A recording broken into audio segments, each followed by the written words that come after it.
I tried to push back. I got forceful. I got aggressive. And then I realized that in order for her to feel comfortable, I had to go back into that feminine energy.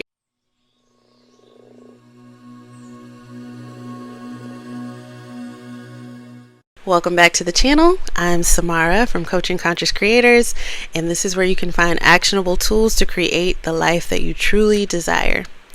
Today I want to talk to you guys about how I've become a high earner over six figures in a male-dominated industry while maintaining and actually building up my feminine essence. I started off as a math major in college and was convinced by one of my mentors that math wasn't going to be as lucrative as just doing engineering. I went for the dollar signs and entered into this not only male-dominated field, but male-dominated education.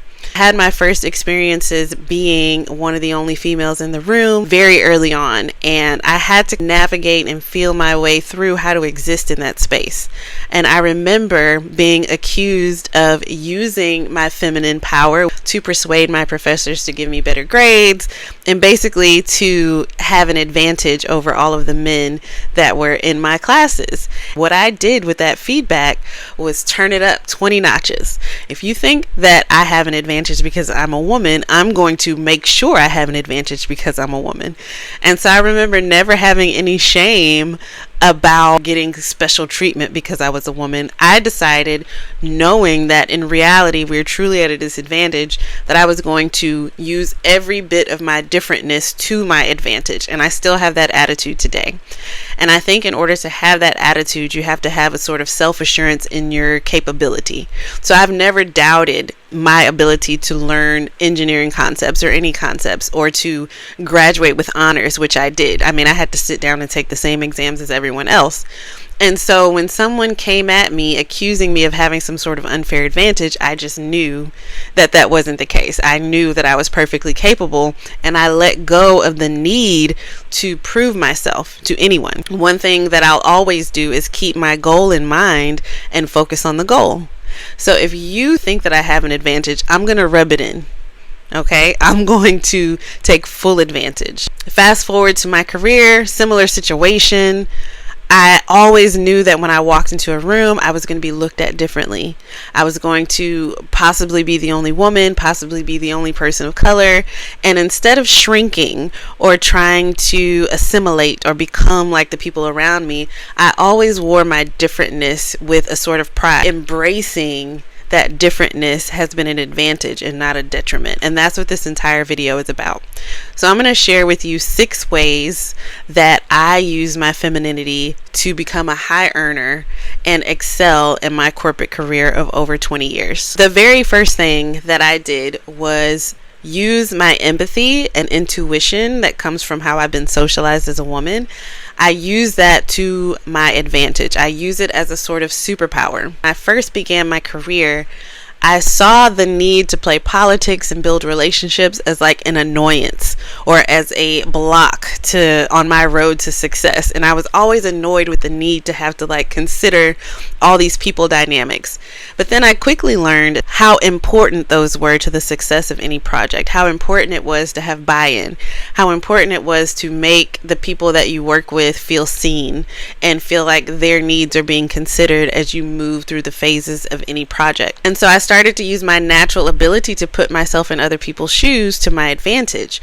Whereas I think a trait that's glorified in a male-dominated industry is the ability to turn off your empathy and to just kind of charge forward with projects.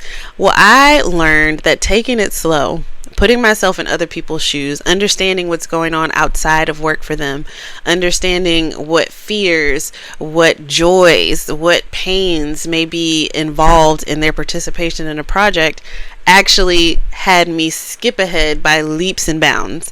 So because I had stopped and had a conversation with someone about a challenge that their child was having in school, or about, the fact that they threw their dog a birthday party, and that I really saw them and understood how the dynamics outside of the workplace were impacting how they were showing up, I was able to use that and design work that was pleasurable for those people, and they felt more inclined to support what I was doing.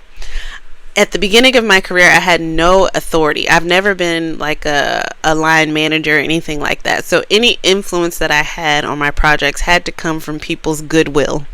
And there was no way to get that goodwill without tapping into my natural ability to care about what's going on with people and put myself in their shoes. So number one is I used my empathy and my intuition, that ability to listen to those gut feelings and kind of read the room, as a superpower. The second thing that I did was, instead of competing, so competition is a big masculine trait in corporate, especially male dominated industries, I chose collaboration. Part of that came because I've never been power hungry. So my passion has always been to be excellent and to do my job well. And so I wasn't so concerned with other people being able to be in the spotlight. My goal was always to make sure that whatever project I was working on came out the best it possibly could, even if that meant that someone who wasn't me got to shine. Benefit there was that people trusted me. People trusted me with sensitive information. And even though I'm an open person, I also understood that there are a lot of things that people keep close to the chest when they're playing politics in the workplace. And so I am a keeper of secrets. People know that they can come to me, tell me the truth about how they're perceiving something or experiencing something without consequence, and know that I'm not going to share that with anyone else. And I take all of that and I use that as tools to better perform on the job. If you don't understand all of the underlying dynamics that are happening, all the things that are affecting how people show up, it's impossible. I don't care how talented your team is, it's impossible for you to have a successful execution on a project. You can pretend, you can put on a show, you can fudge the numbers, but real success on any project that you're working on, whatever your field is, comes from understanding all of those extra dynamics as well. The third thing that I did was that I asked for support. So this comes from that attitude of collaboration versus competition. If you're constantly in competition, you can feel like asking for help is a sign of weakness. And that is a kind of common masculine thing that is done. Feminine energy is the creative force, right? It's magnetic. It draws to it. So the feminine energy is the energy that comes up with the concept, that dreams the dream, and that has all the materials to bring it forth. And when you're in your feminine, you're not afraid to ask people to help, to ask people to come to you. So coming towards something is more of a masculine energy. And in my entire career, I have always been very vocal about the support that I need and what I need people to do. Asking for the appropriate support is something that has been incredibly important in my career, and that is a very feminine trait. The fourth thing I've done is I've seen my femininity as an advantage, and that means in the emotional aspects, in the mental aspects, and in the physical aspects as well. There's been research done that shows that women who wear makeup at work have more success. Basically, if you look good and you smell good, you'll do good as a woman at work. I remember having only one, well, now I've had two woman supervisors, but my first woman boss was so hell-bent on convincing everyone that she was just as much of a man as everyone else in the office. And she would come wearing all these masculine outfits, and she was a beautiful, beautiful girl. And she would just be harsh in her words, and she would talk over people and interrupt, and she just felt like she needed to demonstrate all of this forceful power in every situation at work. I, was minding my business, floating around, collaborating, sharing, building all these relationships and connections. And when she first joined the team, because I had been there longer than her, she came over to the US from another country. She saw me as like not a threat because I was so friendly, because I had so many connections, because half the time she would see me chatting with people about their kids and their dogs. She was like, But then she saw how much success I was having on my projects and how much support I was receiving from the team on a professional level. And I was also a mother at that time. And I had a lot of things that she had foregone in her attempts to prove that she was just as manly as every other man in the company. So she didn't have kids. She really didn't have relationships at all. And so when she began to see that I was a threat because my feminine energy was super powerful in helping me succeed, she did everything she could to try to tear me down. And I had never experienced that before from a boss. I had had really good experiences from other bosses, and it kind of took me aback, and I was hurt and I was offended and I felt unappreciated for the first time in my career. And so my initial reaction to that was to try to combat it with more masculine energy, because I had been open and resting in my feminine and it had worked for me, and now this person was coming at me, just basically attacking me, trying to move me out of the way again to demonstrate their power. So initially, like I said, I tried to push back. I got forceful. I got, aggressive.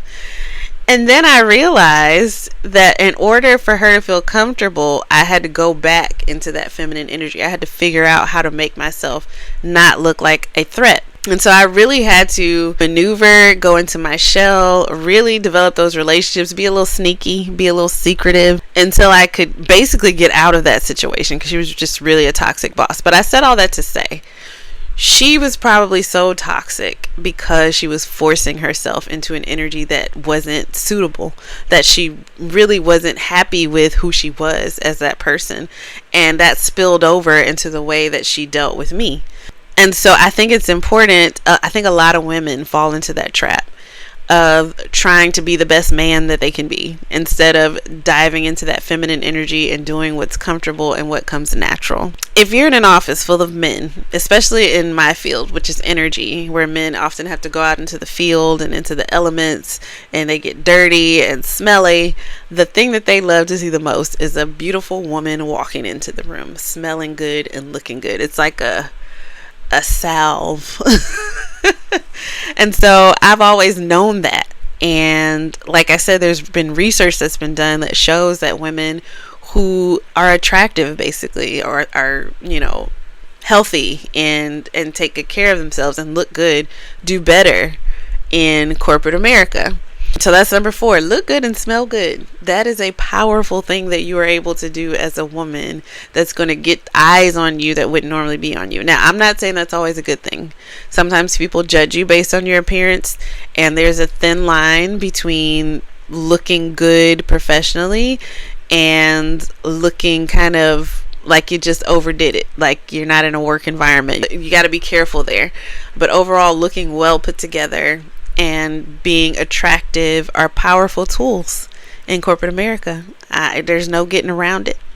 The 5th thing I did was I became unafraid to say no. So the reason why that's feminine, everything in nature that's feminine kind of rests, right? And then it either rejects or accepts what approaches it. And the female has the power to say yes or no. Just as a side note, I probably should have said this earlier, these techniques can be used by anyone, men and women alike. As a matter of fact, there's been other studies done that show that these feminine traits are predictors of success no matter what your gender is in the workplace. Saying no, setting boundaries around what it is that you're willing to work on and not work on is extremely important. So as I became more confident in my skill set and my ability to contribute, and I figured out where my strengths were, if something was presented to me, because sometimes people will observe you and decide that you are a good fit for a project or a good fit for a certain type of work.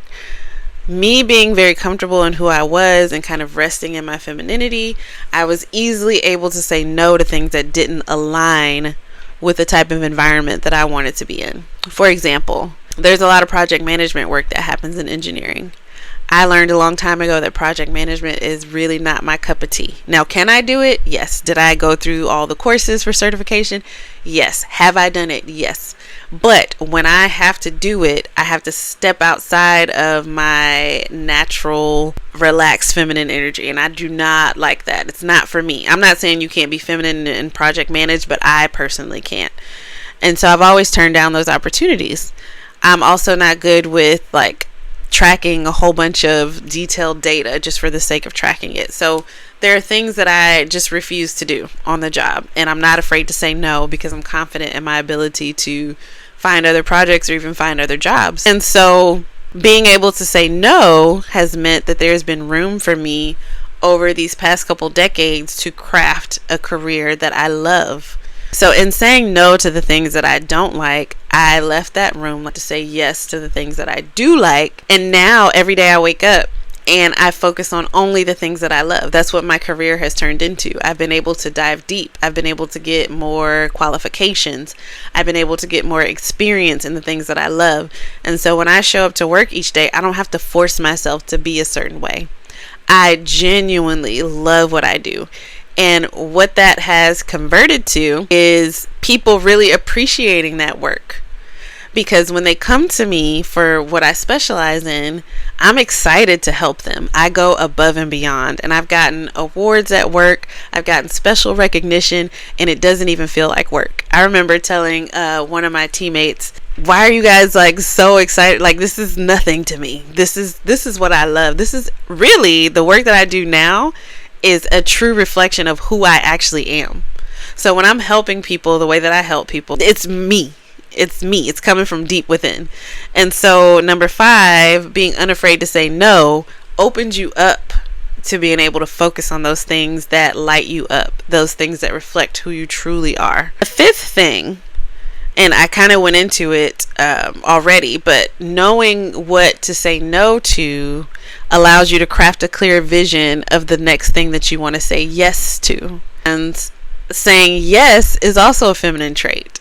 Being discriminating as far as what you choose to allow into your work experience and what you reject from your work experience is extremely powerful. It's an extremely powerful feminine thing to do. So as you go on your soft life journey, I hear a lot of people talking about the soft life.